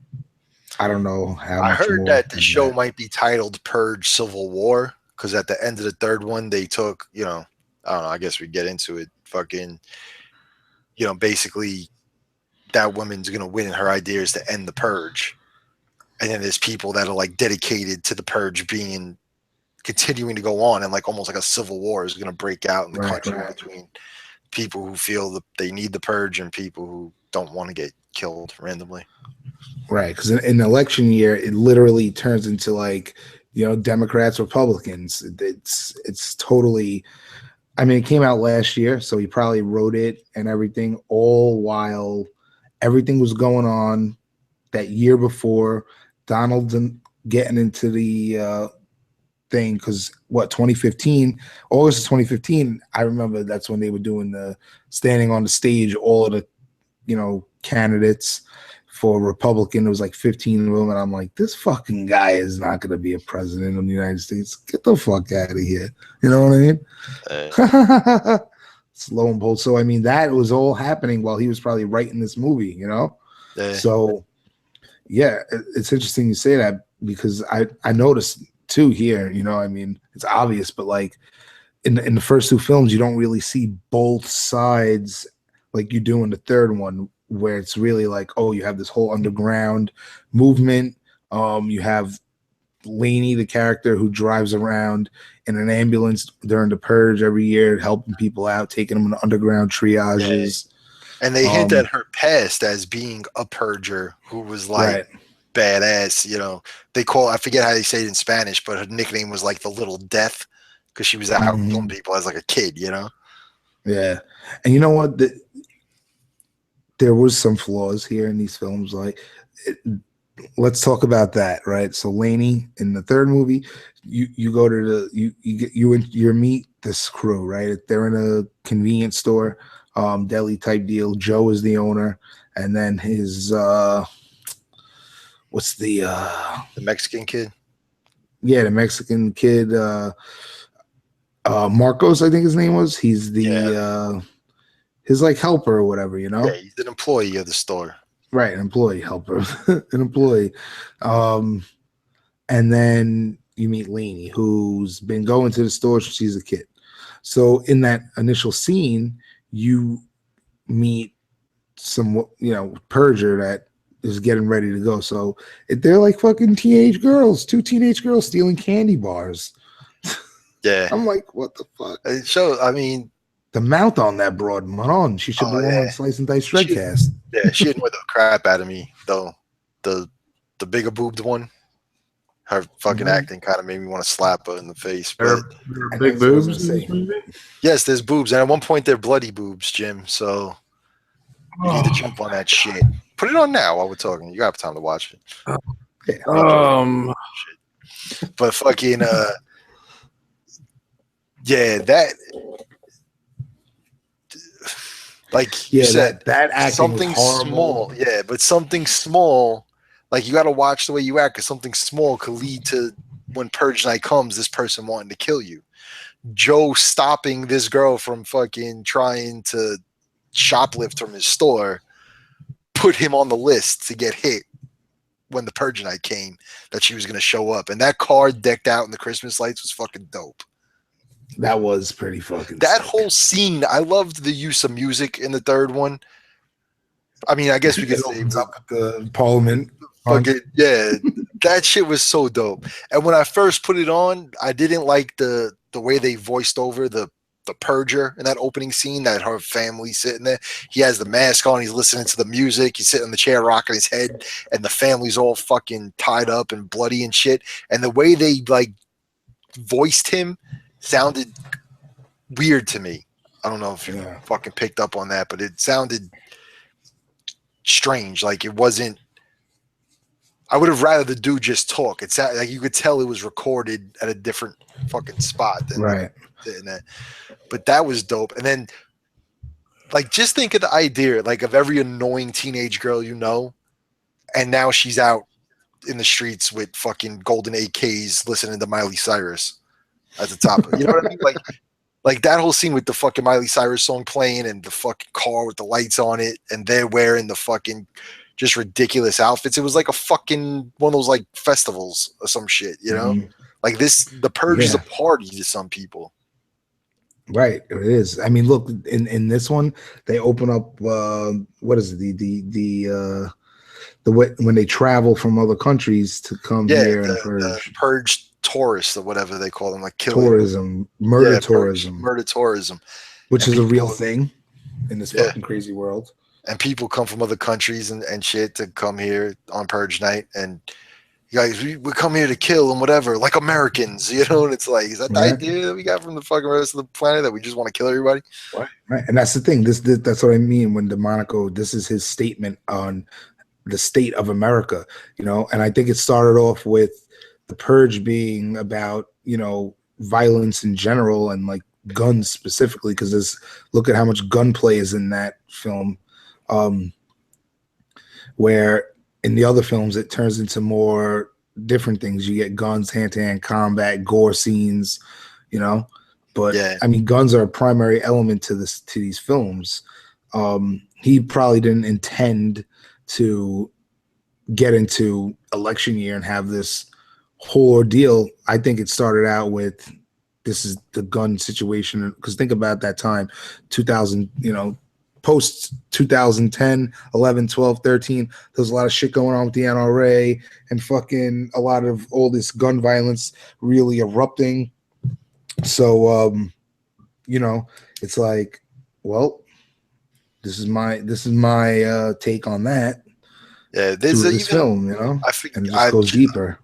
I watched the 3 of them just recently, so I'm not sure which movie it was set in, but like they always have those little like you get like news report clippings in the backgrounds and shit. Mm-hmm. One of them says specifically like this night's for the NRA and somebody else to get rich or some shit like that. Right. So like he's basically putting it right out there, like fucking, the more killing, the more these fucking gun companies, whatever, going to get rich. But the second one, I really enjoyed it, and I think I enjoyed it a lot when I first saw it because it was so different from the first one. It wasn't a home invasion. These are people trapped out on, the first one was in the suburbs. This is an urban setting, and it reminded me of The Warriors, which is like one of my he's favorite from Coney movies. Island, I believe. And it reminded me of that, but it's like I never considered The Warriors a fucking horror movie, but it's obviously because not all the fucking gore and fucking crazy shit that goes on in this movie. And also, you can't tell why I like these movies. Have you noticed all the masks in these movies are all phenomenal? The fucking second one with the dude says like God on it or whatever, and the face paint. And the second one is the first time you see how the rich do this, but they do it in such a protected fucking way. I mean, they got the young couple getting sabotaged ahead of time, so they'll be stuck out on the street. The waitresses, they're broke. They try to lock themselves up in the house, and the friggin' the super of their building bust in on them. And the other guy is out, and he's a purger. But also, the second one brings that whole morality play thing back in too, because this guy's out to purge, but when he gets the opportunity to fucking save the 2 girls, he sees bad shit about to happen to, he goes, runs and saves them. So it's like something could happen to you where you'll hate a person and want to kill them, but does that necessarily make you fucking able to do it or completely oblivious to the fact that killing people is wrong? You know what I mean? Mm-hmm. Like, and that's when they got like these fucking military types, fucking SWAT teams busting into these low income like housing units and just taking out the whole fucking building. Right. It makes me think, what causes people to pick up a gun, right? What causes people to pick? Just before we went on the air, right? I don't know if you want to go on live with the record. You asked Jim about something, right, with guns. Yeah. I don't know anything about guns. I've never held a gun. I don't have a desire to hold a gun. And, that's it, right? That's where I stand. But, like, I understand, why people might want to. The whole Second Amendment, right? Was it Second Amendment? The right to bear arms? Yeah. Whatever it is. But you asked Jim something about, I don't even remember, something with an M in it, I think, or a 9. I was asking about a specific kind of pistol because, Jim looks like he kills people at nighttime. No, Every day is Purge Day. I never personally had, like, I have no issues with guns. Like, I don't think just because someone could get a gun that's to me, if if they'd only make a law about killing people, maybe that would stop people from killing people. Like, just having a gun is not necessarily, I don't even know what the fuck I'm talking about anymore. But anyway, fucking. It's. I think what you're trying to say is it's not the guns. It's the person that's has the guns. And I got to say, in New York, I used to like laugh off like people who have like this need to have a gun. You know what I mean? Like, oh, I need a fucking gun. But I live down here. I don't live in a city anymore. I live in a suburban area. Where I live at, like down here, guns, like these motherfuckers grow up with that shit. They pass them from generation to generation. Like I fucking know guys I'm working with who's like got that great granddaddy's pistol, all that kind of shit. Yeah, but down here, if I called the cops, they're not getting to me for like a half hour. It's not a densely populated place where, like in New York, where technically, like at any moment, there shouldn't be a cop more than like fucking 5 minutes from your house. Right. So these people feel like a legit need to protect their homes. You know what I mean? So I get it. It's a little different down here or whatever, but like guns as a whole, I have no fucking issue with. Right. Like that's the thing too. It's not the legal guns. People that are killing people are not doing it with legal guns. They're doing it with illegal guns. No. It's not the fucking person with a permit. Everybody was talking about getting, oh, we're gonna come and take your guns if it's not illegal, and then we're like, we'll actually apply for licenses and all that kind of stuff. Do you really think those are the ones that are going to do some bad shit? No, it's the people that are going to be stealing them or getting them illegally. They're the ones that are killing people. So it's just, to me, if you got evil in you, or just fucking, if you're just a bad person, you're gonna find a way to do bad shit whether you got a gun or not. Like I could go. What's stopping you from running over that guy walking down the side of the road? What's stopping that? What's stopping somebody from going like this?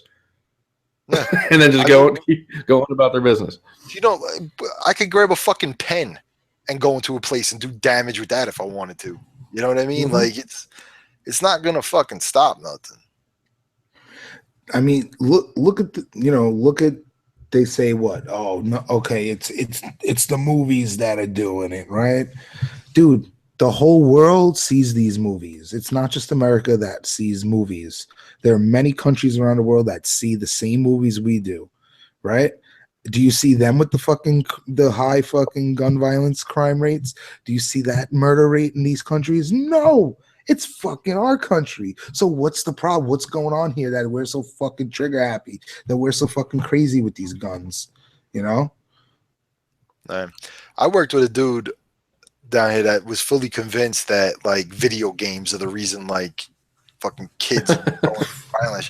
And I'm just thinking like, he's like, you know, because the military, there was some video game apparently the military was using to fucking train out, like basically to make you fucking not hesitate when you're shooting and shit. And I'm like, I think that's more of just getting the fucking motor function of your hand to do it. It's not the fucking video game that's gonna make you shoot somebody. If anything, I think it's an outlet for some of your fucking violence. You know what I mean? Like, I think your anti-civilization emotions, like Stephen King puts it. I ain't gonna lie, man. Like, if I'm having a bad day, there was nothing I loved more than going home and jumping on GTA and fucking, you know, cruising through the city, blowing stuff up. But did I play GTA and say to myself, hey, you know what would be awesome if I jumped this car on that sidewalk and took out a bunch of pedestrians? Yeah.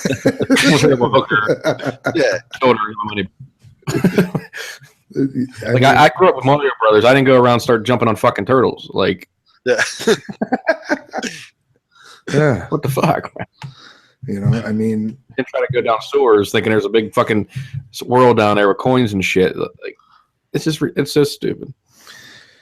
Yeah, it's you know, there's so many factors that come into play, definitely. But it's funny what James said about the evil within, because DeMonaco, I read an interview with him that says he bases all of his characters, the antagonists, on Charles Manson. He writes them as if they're all Charles Manson. Apparently, when he was 6 years old, he saw like a TV miniseries about Charles Manson, scared the shit out of him for years. So that's what he does. And I could see, like I said, with a lot of the way the women are protected, the purging women in the movie with the long like white dresses and the long like straight hair and the way they kind of move, like very like flower childy, which is another thing that they kind of becomes a theme in the other movies that you see more so than in the first one. Some of these people, while they're purging, they give off us like a euphoric kind of sense that they're having. Like, I mean, I forget if it's in the first or second, but there's one point they're going through the fucking sea and there's bodies hanging from the fucking trees, and these girls are dancing around them and shit, and like, you know, then they always bring that moral play back into it. Where in the third movie, the ambulance pulls up on this woman who's freaking out because she shot her husband. You know, she hated him, she wanted to kill him, she shot him, and then fucking she realized like I don't want to fucking kill my husband. You know what I mean? Like, and the thing is like she says the purge didn't help her.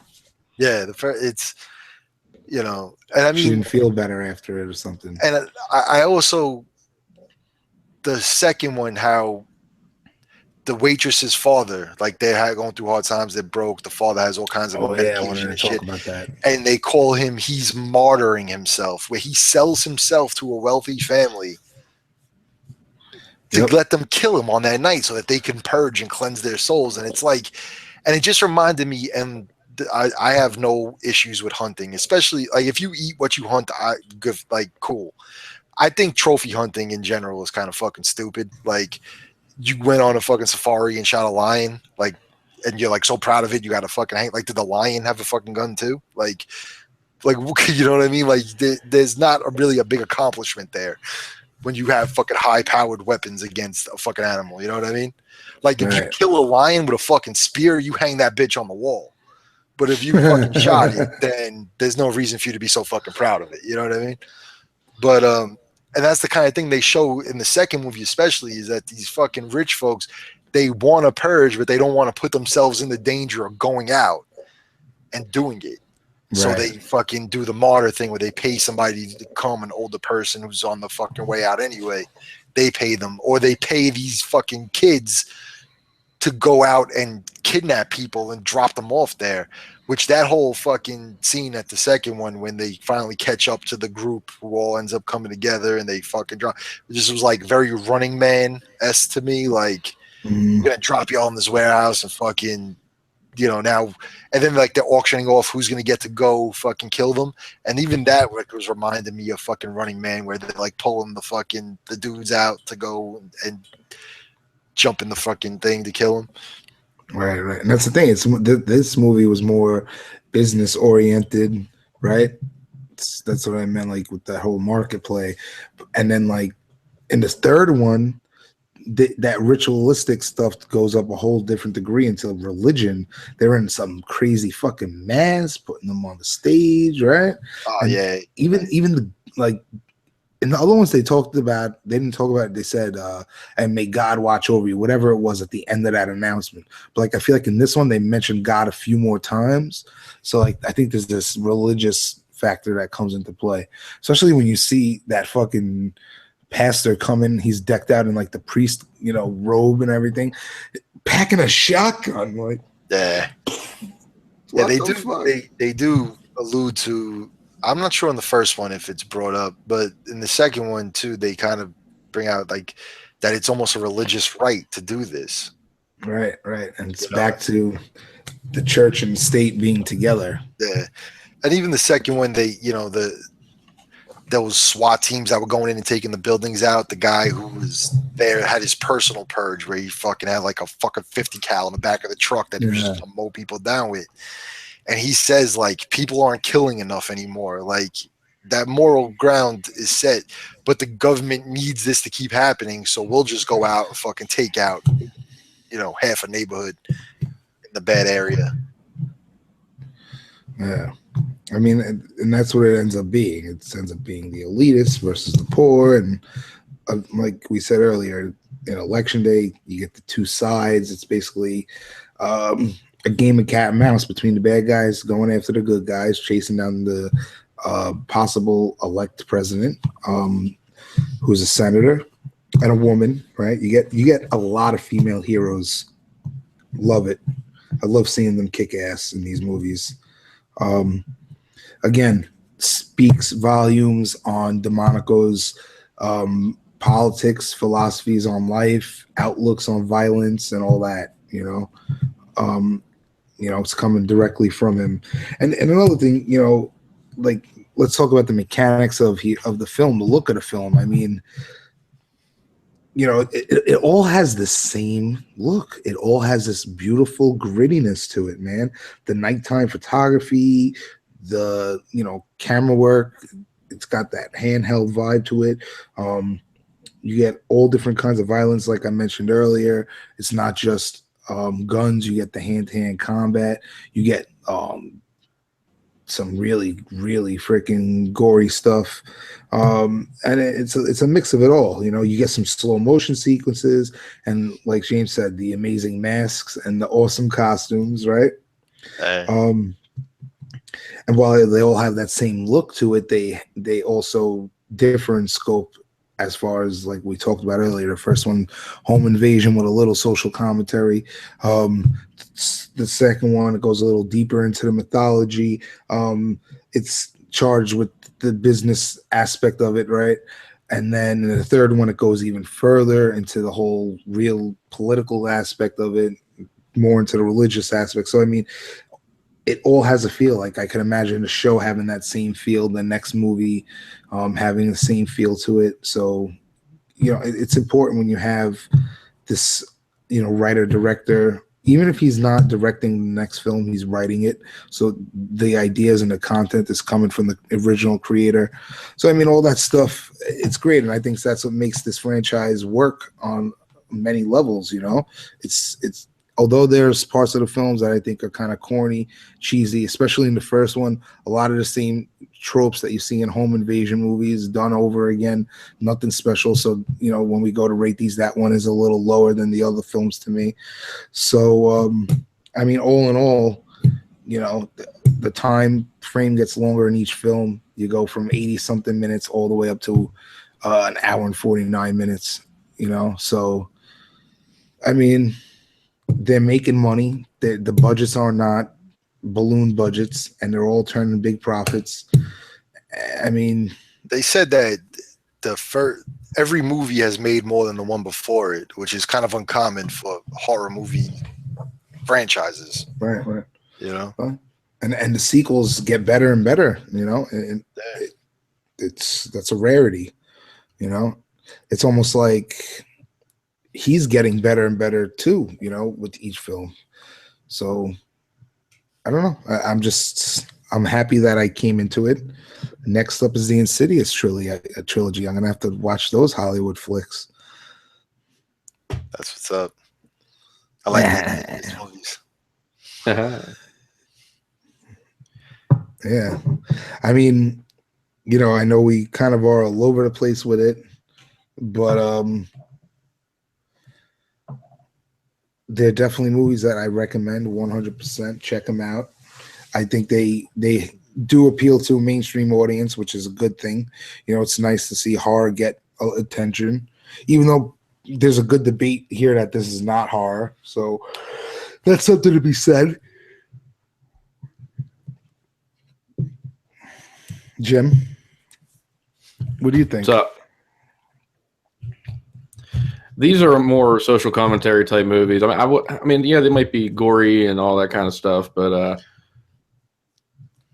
would look at these more of a, like I said, think these would be more thought provoking than just straight up horror to me. So I think you got to take the visuals into like account, because without the more gory stuff, the more graphically violent shit, you basically have the Warriors, especially in the second one.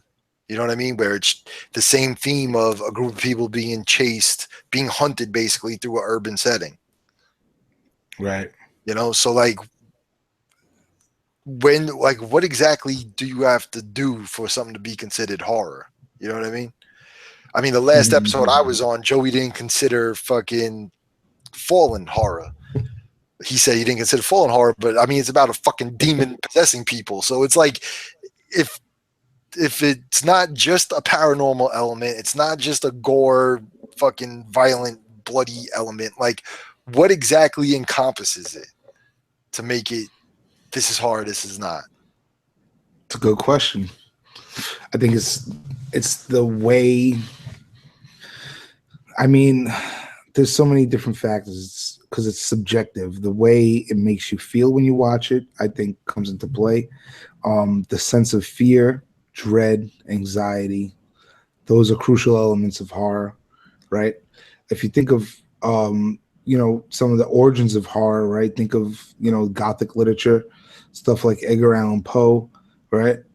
It was mostly psychological, man. It really goes down into those three things: fear, anxiety, and dread.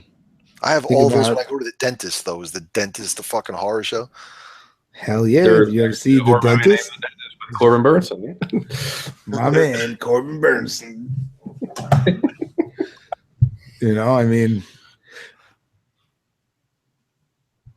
and anything could be a It's horror. all suggestive and it's all up to perspective, really.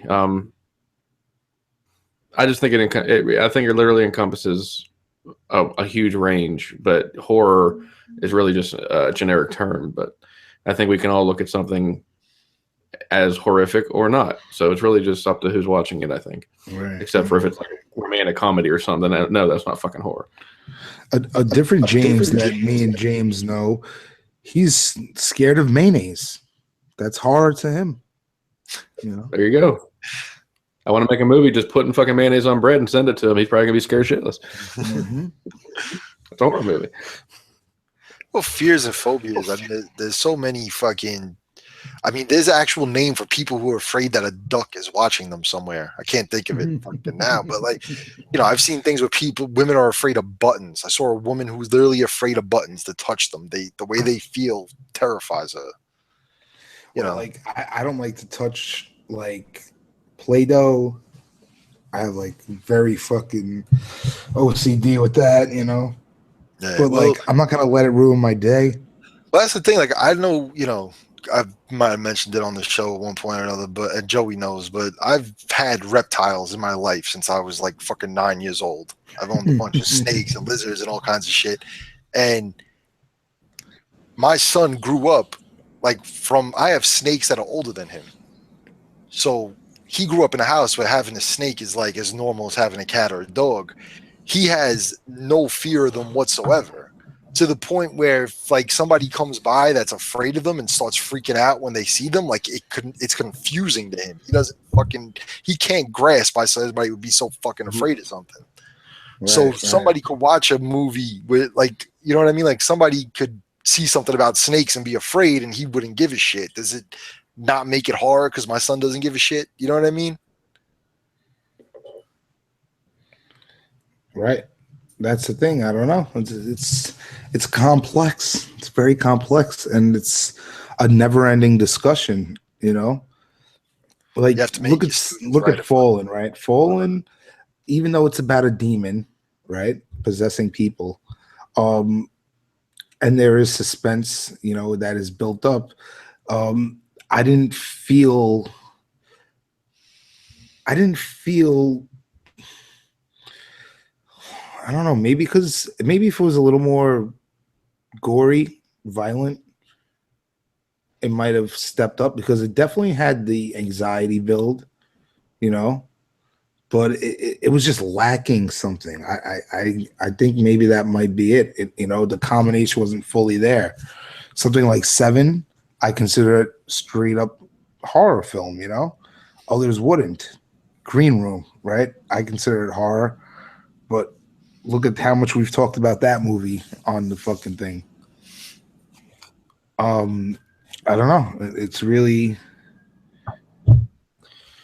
hard to That's the age-old question. Yeah. It's really can't. I mean, there's fucking horror in the Bible if you think about it, right? I'm sure there's horror stories in the Bible. Oh yeah. So read the Book of Revelations. I mean, that's a fucking horror show to begin with. Yeah, I don't know anything about that shit, but here on Wikipedia, a horror film is a movie that seeks to elicit a psychological reaction such as an elevated heartbeat through the use of fear and shocking one's audience. Inspired by literature from authors like Edgar Allan Poe, Bram Stoker, and Mary Shelley, horror films have existed for more than a century. The macabre and the supernatural are frequent themes. Horror may also overlap with the fantasy, supernatural fiction, and thriller genres. Horror films often deal with viewers' nightmares, fears, revulsions, and terror of the unknown. So, I mean, I don't know. It's tough. You know, I mean, look at a movie like Shaun of the Dead. You guys seen Shaun of the Dead? Yeah. Right. It's horror comedy. It deals with zombies, right? It's funny as fuck. It doesn't scare me at any bit at all, but it's still considered horror. Why? Because it deals with zombies. It's gory, right? So I mean, the Lost Boys, Gremlins, like shit like that. Is it horror? You know what I mean? I love the Lost Boys, and it's about vampires and shit, but I mean, it's not like a terrifying movie. It's well loved because of what it is, but if it wasn't because they were vampires and they were just, I don't know, what kind of there is no movie if they're not vampires, so that doesn't make sense. Never mind.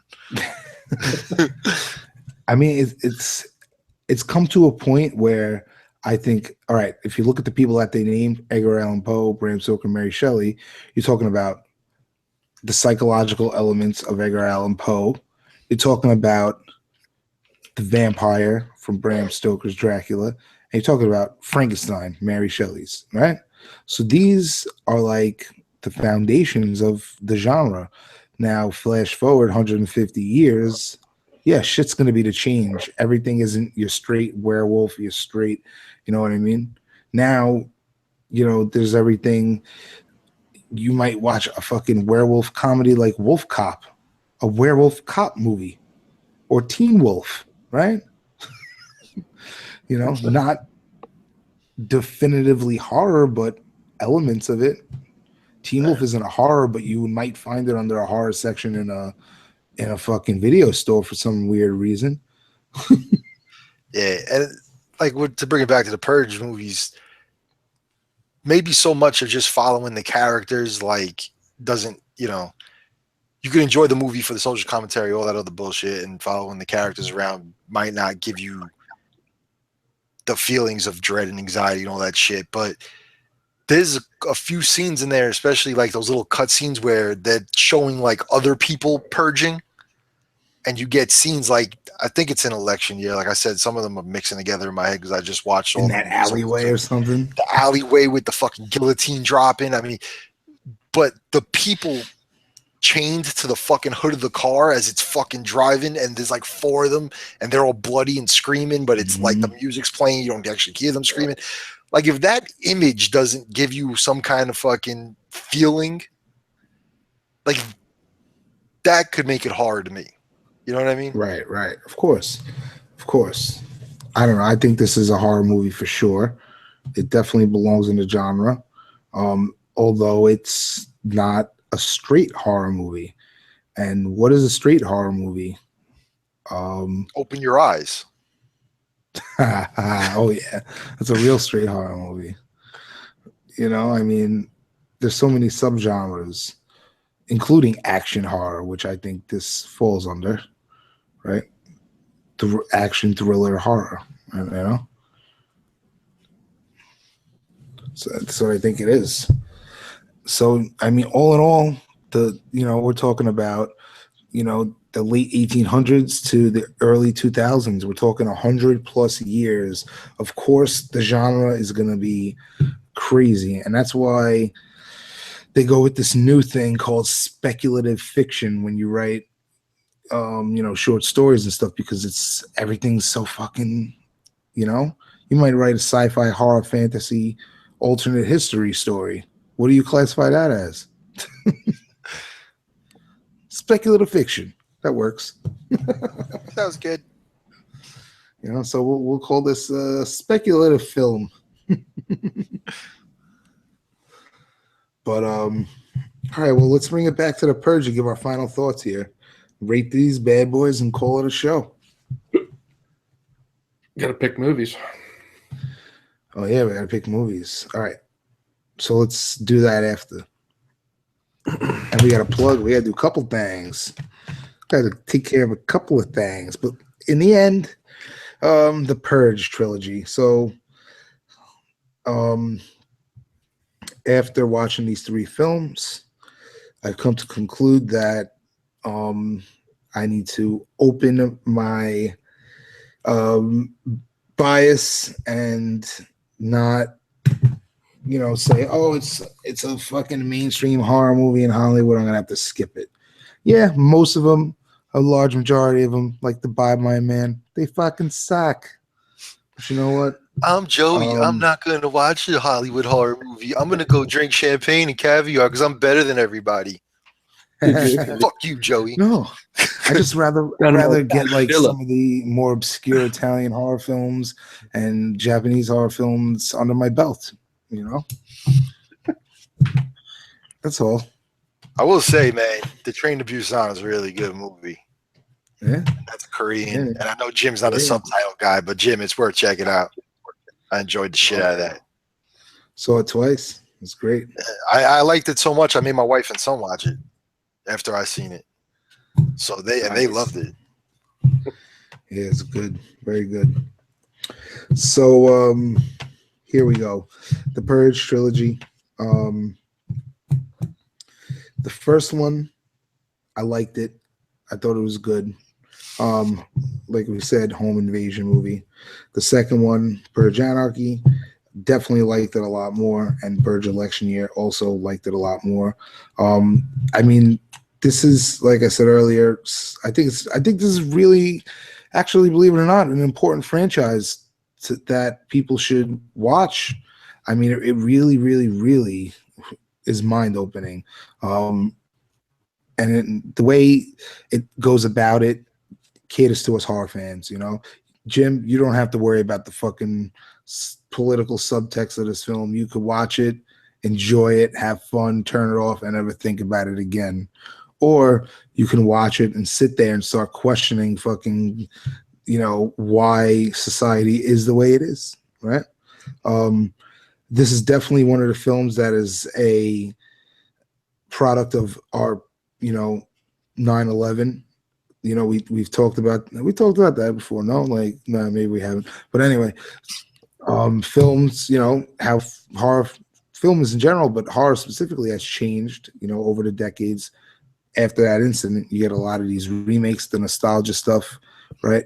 But here, outright, horror film. I mean, not outright horror film, combo horror film with an outright message. So, all in all, here are my ratings. The Purge gets 3.5, and The Purge Anarchy and Election Year go up 1 tier to 4, both of them. They have their flaws. There's some bad acting in some of the films.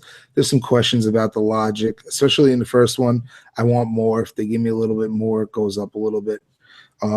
If they try to do things a little differently, maybe it goes up a little bit as far as losing the tropes. But that's where I'm at with the trilogy, man. It's a 4 out of 5 zombie head trilogy as a whole. I recommend it, especially the latter 2. And that's where I'm at with that. So, James. Well, Jim, you want to rate the first one? Yeah, like I said, I watched it and I enjoyed it. Shot more of a dark look to it. Just a home invasion type movie. Still had some pretty exciting points to it, and like I said, these movies really do get you thinking, and that's all I could think about. How would I react? Having a family aside, as opposed to being, a single person alone. How would you actually prepare for this one night? Would you give a stranger back to other strangers and save your family the headache? I don't know. we all like to think about how we would react, but until it comes down to it, we really don't know. And it was a good movie. I do intend on watching the rest of them because I actually wanted to, but I was going to do that tomorrow before we recorded. But it is what it is. Yeah, you know, I mean, hey, we slapped this episode together before James could be on his way into the workforce, and but yeah, final rating for the first one, it would be a 3.5 out of 5 zombie heads for me. Even though you say they weren't, they're very different. I still want to be able to watch the whole series and gauge my thoughts. All right. And lastly, it's the JMac. Yeah, I'm actually going to rate it the same way you did, Joe, for each film. 3.5 for the first one and 4 for the second and third. A lot of the reasons you said, like you said, even the social commentary, I do like that it's a franchise that you can kind of watch each movie independently, like, and not need to know about the other ones in order to enjoy them. The second one, the dude Leo, I guess they in the second movie they never say his name, but in the third he's Leo. Gosh, we never even talked about him. I mean, basically he's out purging on the second one because he's going to get the guy that killed his son, that ran over his son. Was he drunk driver or something? Mm-hmm. And when he finally gets to him, I thought he did a great job. Like, maybe because I have a fucking son, but when he's like, "You took my boy," like he's crying. Like, that little piece of acting there, I thought was great because I was like fucking getting choked up by it almost. You know, the idea is like how, you know, probably the only thing that could drive me to kill somebody is my child getting hurt. You know, but you know, like all the little morality stuff in it. I love all those cutscenes of the other people purging. I'm a sucker for masks, and the masks get better from one movie to the next. In election year, man, that Statue of Liberty mask that lights up was fucking awesome with the X's on the eyes and shit. You know, even in the second one, Leo's car, he has the fucking armored up fucking Dodge Charger. That thing is badass. And I read somewhere a while ago that he wanted to buy that off of them, and the studio wouldn't let him take it. It was fucking dope. But yeah, you know, man, the acting in 2 was definitely better than 3. Yeah, in my opinion. But I think the story in 3 I liked a little more than 2. Yeah. The like I said, man, it'd be cool to see a series where, like, what happens after these people decide to kill somebody over something on this purge night, and now they have to live among everybody else the rest of the year. I mean, in the second one, you see the waitress's homegirl. They stop by her house when they're on the run, and the fucking sister kills the other sister because she was cheating on the husband with him and stuff. Like, we didn't discuss it before, but like, now if you're the fucking parents of these 2 girls, you know your daughter just killed your other daughter. Like, how do you wake up the fucking next day like, this is all good, you know? Oh yeah, well, you purged, you know? Like, I would love to see that kind of stuff more. But as a whole, man, I love the franchise. It's great.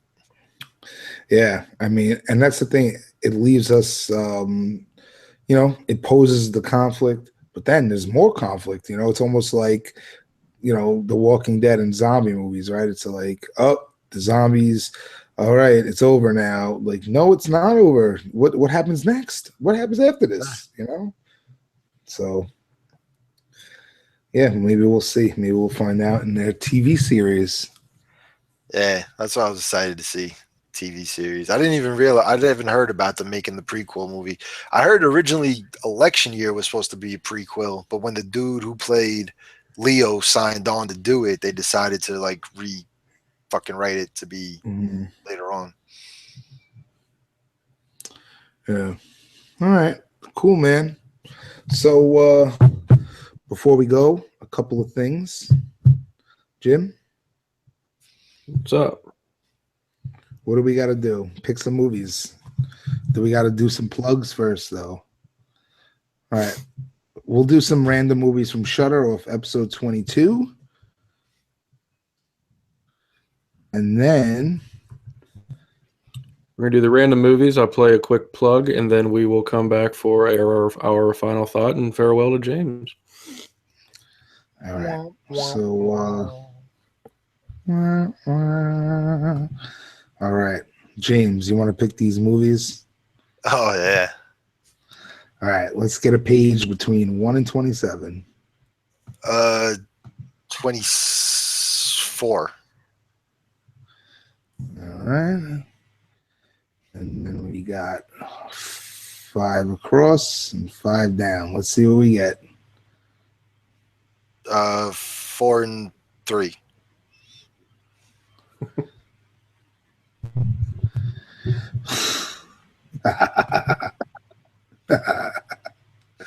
Ricky O, Story of Ricky. What? I think James will like this. Ricky O, RIKI-OH, colon, Story of Ricky, RICKY. Directed by Lam Nai Choi, Japan, 93 minutes, not rated, 1991.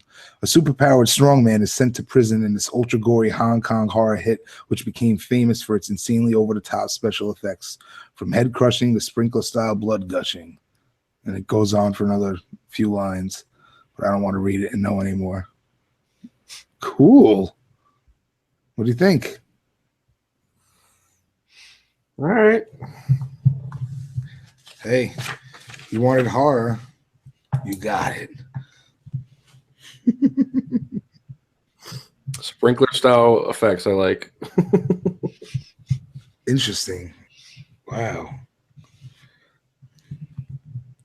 I forgot we were trying to avoid weird shit, but Yeah. this works. This works. Yeah, it's a no more veto thing. It's just basically, if it's not horror, we fucking pick again. Yeah. Skip it. All right. You guys No gonna try more. to make a fucking list, like a playlist, and then just pick from that. Yeah. Yeah, we're Take gonna the time to sit down and fucking like pick shit. Yep, that's the plan. All right, James. Let's get another page. 20, whatever. 1 through 27. Let's do 16. 16. 2 and 5. So that Cold phase. Fish. Another Japanese. Oh, Man. come on now. In Sorry, Jim. Sion Sono's gruesome black comedy. Oh, it's a comedy, Jim. No. I don't like it. Contains All right. sexual scenes, violence, and gore. Sex, Jim. It's Japanese sex. It's not the same thing. It's blurred They out. blur everything out. Oh my god. All right. Jim doesn't want to watch the octopi. All right. You picking again? So let's see. You guys should watch. Randomly I know pick. it's on Shudder. Or was the Camp Crystal Lake memoirs? You guys should watch that. It's only like 9 hours long, and then talk about it. Oh, 9 That's it. hours. I mean, since you do, yeah, it's only 9 hours. You guys got plenty of time to sit through a 9-hour documentary. I actually Sure. watched it. Like, We'll do it live. he'll do it live. Next Friday 13th, we'll do it live and see if we get banned again. Yo, I had an idea. Jim, you want to do a new release? Sure. All right. So let's do a 2017 horror film. I got a little list in my phone. Pulling it up right now. Change it up a little bit.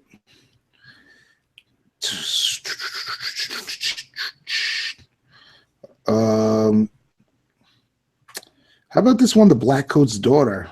I heard good things about that. Never heard of it. The Black Coat's Daughter. It's supposed to be a good one. What do you think? Sure. All right. James was cut off from the Voss water. Yeah. Okay, so we got Ricky O, Story of Ricky, 1991. I just love based off of the title, that's going to be the best movie you watch this year. I guarantee it. That's nuts. And The Black Coat's Daughter, 2017. We'll tackle those. Wow, that's going to be two totally different kinds of films. Interesting. Let's see who the co-host of this one's going to be. We don't have our co-host lined up for this episode. I thought you told me somebody today, but yeah, but he's gonna do pick two movies and we'll do it, a different episode. I told him in a couple weeks, so because we're actually do a contest. We'll go into that next time. Don't worry about it. Make sure it happens before anything. So anyway. All right, so cool. We got Ricky O, Story of Ricky, and The Black Coat's Daughter for the next episode. Episode 22.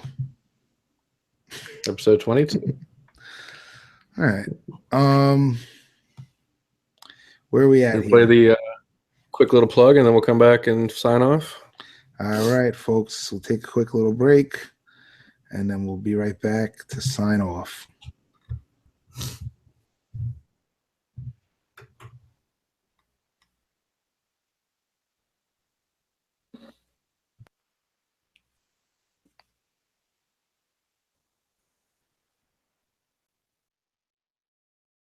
We'll take one quick commercial break and we'll be right back after these messages. If you're ever in the Pittsburgh area and you're in need some adult entertainment, to Club Phoenix, located off the PA Turnpike in Beaver Falls, Pennsylvania. Until Saturday, we open at 8 p.m., $20 cover, complimentary drinks and specials throughout the month. Check us out on Facebook at The Club Phoenix and keep up to date on all of our specials throughout the months. Remember, that's Club Phoenix in Beaver Falls, Pennsylvania. And we're back. All right. Beaver Falls. My sexy little... He's a beaver, baby. That nice bassy voice for you. All right. So, after purging all evening, it's time to say farewell. Ta-ta. It's been a pleasure. Yeah, man. Yeah, hopefully Good times. Tim's back, or at least get some recordings to play. And You gotta watch Ricky O, Story of Ricky. I know. I'm gonna have to find time, man. I got this weekend, and then that's it. Once Monday hits, I'm effed. But yeah, man, excited to go do this crap. Even though I'm gonna miss y'all, but I'll keep my foot in the door. Like I said, you guys ain't getting famous without me. So I'll be around doing the Instagram. That's the Instagram plug for the month before Joey forgets to never. Slice Dice Dreadcast _ between each word. Yeah. Shout out to Donanelli. Donnie. R.I.P.E. And yeah. Thanks for having me back, guys. I love you all. I do. And if the purge ever actually happens and you come across one of us, just show us that you follow us on Instagram and that you rated and reviewed us on iTunes, and we won't kill you. We will not kill you, promise. Yeah, somebody leave us some iTunes reviews. We have none. Yeah, we got to work on that. Gotta work on that. Joe got to get all Jim got to get all the people at Club Phoenix to leave us iTunes reviews. If you leave an iTunes review, we'll buy you a drink. Yes, and Jim will give you the lap dance in the gimp suit from Pulp Fiction. That's still happening. That's on the air. It's still going to happen. It said it has to happen. Oh, shit. And if you buy I don't know, do we have merch yet? No, not yet. All right, well, we need to get our T-shirts on Horrorphilia. Yeah. I don't know. Send us money and you could take Jim home in the trunk that the gimp is kept in. I have one right here for you. We're pimping your ass out, baby. Nice. Yeah, that's it, Jim. You're gonna have to take one for the team.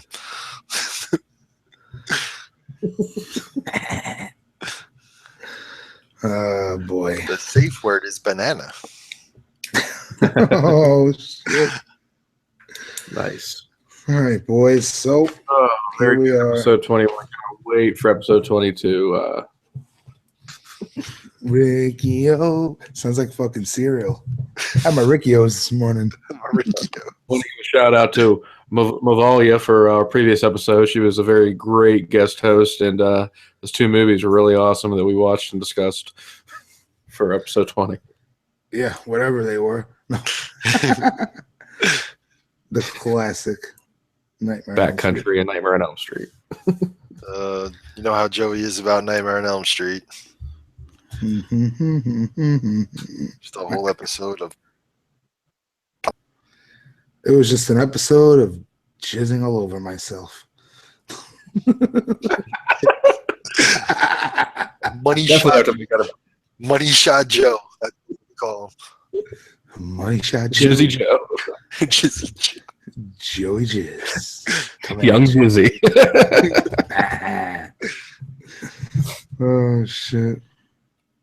Oh, that's funny. All right, we're signing off for real now. We should make more dick jokes. Hey man, that's what this podcast is about. That's what it's all about, baby. Dick jokes, bloody tits, and cane hotter. That's what Slice and Dice does.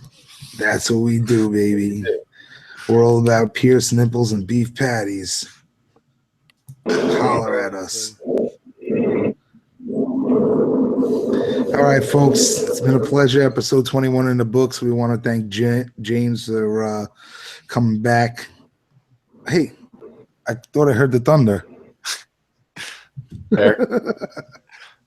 So yeah, it's been a pleasure, guys. The Purge was fun. Don't take your axe out on anybody until March 21st, 7 p.m. Until then, stay cool. James, don't go crazy over there at work. Oh, man. And we need you back in 3 months. Yeah, I'll be around. Love yous. Love yous. Be careful out there. Yeah, you know me. Jim, until next time, keep those lips hard and perky. All right, folks. Check us out on the Heartfilia Network, Slice and Dice Dreadcast. We're out.